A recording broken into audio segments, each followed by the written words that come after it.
Hey,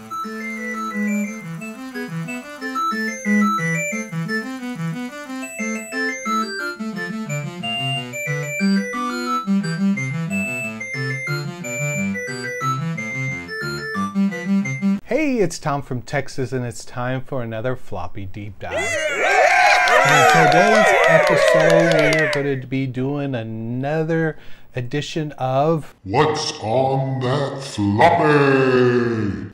And if you're new to my channel, What's on That Floppy is all about is I'm going through my collection, and it's the whole reason why I started this channel back last year when I dug my Commodore out of the attic, is that I wanted to go through my collection of floppies that I collected back in the 80s when I was a kid, that I downloaded off of BBS's or traded with friends or wherever I got these games.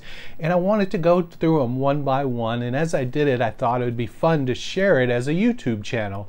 So the channel, of course, has evolved, and I've done many different things, and it'll continue to evolve while it continues to grow. But this is one of the fun things I do, and one of the main things that I'll do is make a video about my collection, and then what could be on these floppies could be anything. So there could be classic games on here, there could be duds on here, they're just the most worst game in the world, there could be music, there could be utilities, SID songs, there could be, you know, anything possibly could be on there. And I haven't looked at these floppies in, you know, over 30 years, so it's all just rediscovering everything, kind of doing the whole time travel when back when you were a kid, you know, you put everything into a time capsule and you bury it, and then you have them dig it up, you know, many years later.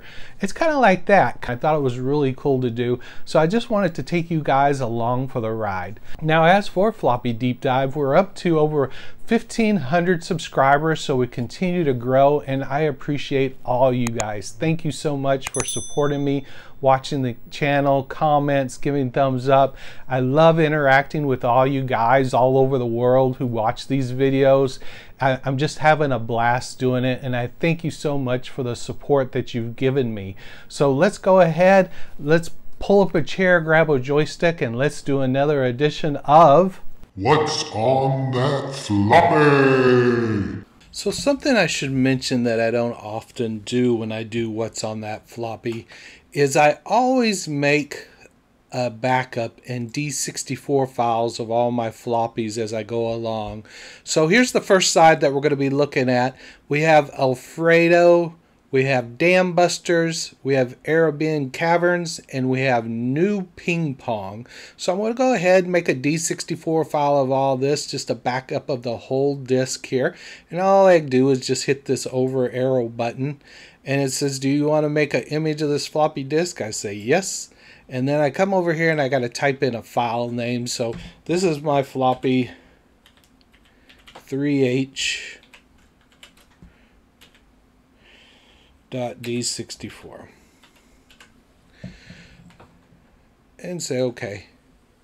And so what that's going to do now is it's going to make an image of all these files that are on here. So I'll always have them preserved now on my PC, and of course everything that's on my PC I back up to the cloud. So I'll always have these as a backup.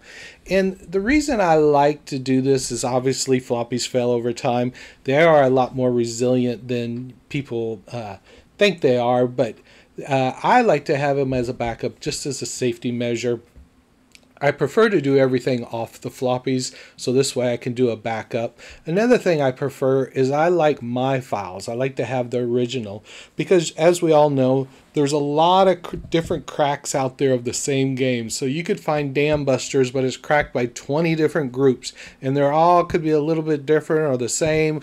I just like to try to remember what I had as a kid, so I'm going to go ahead and do that. And as you can see, it's done. I just click OK, and so now I made a backup of that side. So I'm going to go ahead and flip my floppy over. That way I can go ahead and do the exact same thing. So I'm just going to do a directory. And on this back side, we're going to be looking at Cylu, Shoot the Rapids, and Gates of Dawn. So I'm going to go ahead now, make a D64 file of this. And it says, and I just say yes, I want to do the whole floppy. Again, I'm just going to name it floppy, and this is my 4H. And again, now I'm creating the D64 image. It's just asking me to wait, and it just takes a few minutes for it to do it. I don't always use my Zoom floppies. Sometimes I'll use my Ultimate 2 Plus cartridge and change those over. In fact, I prefer the cartridge over Zoom floppy, but Zoom floppy is really convenient too. And again, I'm just putting it on my PC. And the reason I put it on my PC is now I could use, Vice, and I could test these files with Vice too. If I have any issues loading them up or whatever the case might be when I'm trying to do what's on that floppy, I can make sure that everything works. Potentially I could have downloaded a PAL game when I was a kid and never got it to work. But if I tried on Vice, I could do it under the PAL settings, and then I could get the game to work. So there's a lot of different reasons why I do it. But my biggest one is just preservation. I just want to preserve what the floppies and everything, all the files that are on there. So now when I go out there to where I save it, so here's the files that I just made. I've got the 3H and the 4H over here now, D64 files. So if I double click on this, I've got it linked directly to Vice. So Vice will go ahead and open it and load the very first thing that's on there.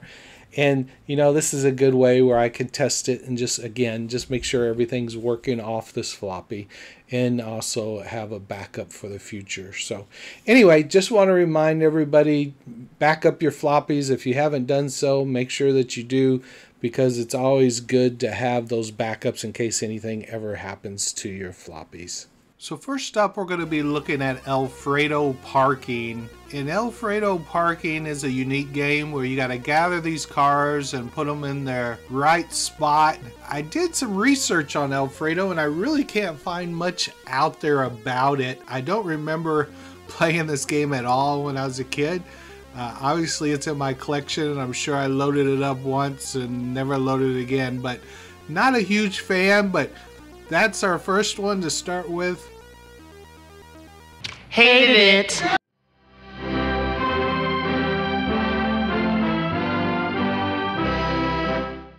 So next we're going to be looking at the Dam Busters, and this is a combat flight simulator set in World War II, and it was published in 1984.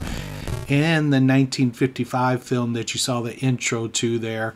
The game was released also for ColecoVision and Commodore 64 and a lot of the other ones. But the whole idea is the player chooses from 3 different night missions, which increase in difficulty on all of them. But the goal is to successfully bomb a dam, just like it says. So that is the Dam Busters. So I like the Dam Busters. I give it a thumbs up. I thought it was a pretty good game, and definitely enjoyed checking it out.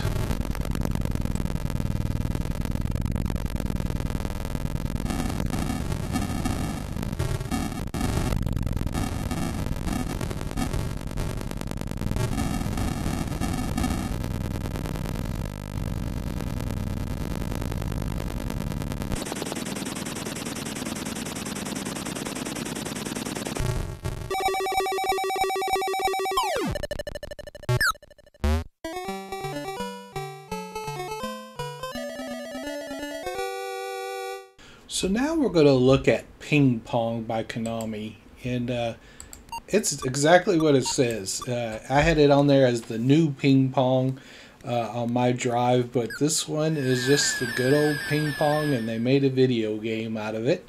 I never really got much of the hang of it, but played it for a little bit just to test it out to see if you like these kind of games and so forth. The different sports one, I could see potentially playing against someone that might be fun, but definitely not as good as the original Ping Pong, but still enjoyed playing it and worth checking out.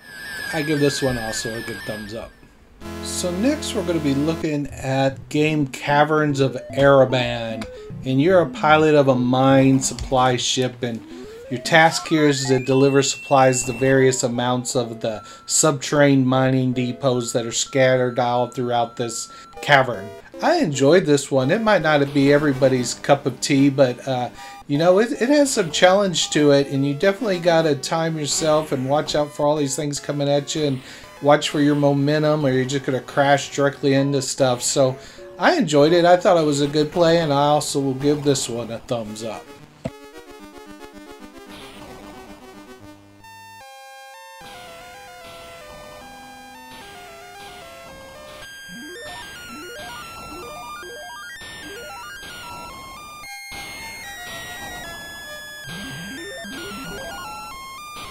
So next we're going to be playing Shoot the Rapids. And in Shoot the Rapids you paddle canoe down the various courses on the gates of the river and you try to complete them within a time limit.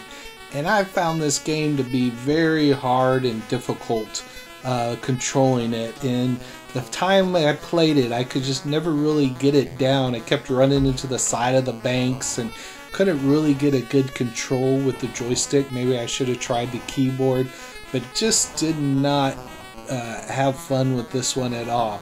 It looked like it had potential. I'm a big fan of, I believe it's Summer Games 2 that had the rapids where you can go down it, but this one just was too hard, couldn't get it going. Maybe if I took time to figure it out, but I never did. So that's Shoot the Rapids. Hated it. So next I'm checking out Cylu, which is another Firebird software release. And it's a puzzle adventure type game where you're the leadership of the Austin race and you got to explore this virtual reality world. And you got to collect 24 objects that have been hidden within and bring them all back to base. And these kind of games I never really got into. I'd be interested in the people that did. I think this one did okay, had good reviews and so forth, but it was never my kind of game or the kind of game that I really got into. I always enjoyed checking them out and seeing the different ones, and I guess the different puzzle games were just too hard for me. But yeah, it just wasn't my cup of tea, and so even though I wanted to like it, it was just really, really hard, and I just couldn't really get it. So if you played it, put it in the comments, let me know what you think about it. So last but not least is Gates of Dawn. And in Gates of Dawn you control this knight, and the whole idea is you must discover the mystery of the mind. And to do this you gotta collect 4 objects, iron, stone, fire, and ice, so you could be able to pass through the Gates of Dawn. And these objects are scattered all throughout the maze, and the maze consists of 64 rooms, and you can see it's all in 3D view and so forth, giving them kind of a psychedelic look and so forth. And the rooms are filled with monsters, so you navigate between all these rooms. And I actually enjoyed this one. I give this one a good thumbs up. I thought it was a good one to end on. And did you play it? Did you like it? What did you think of Gates of Dawn? So let's go ahead and wrap up this floppy.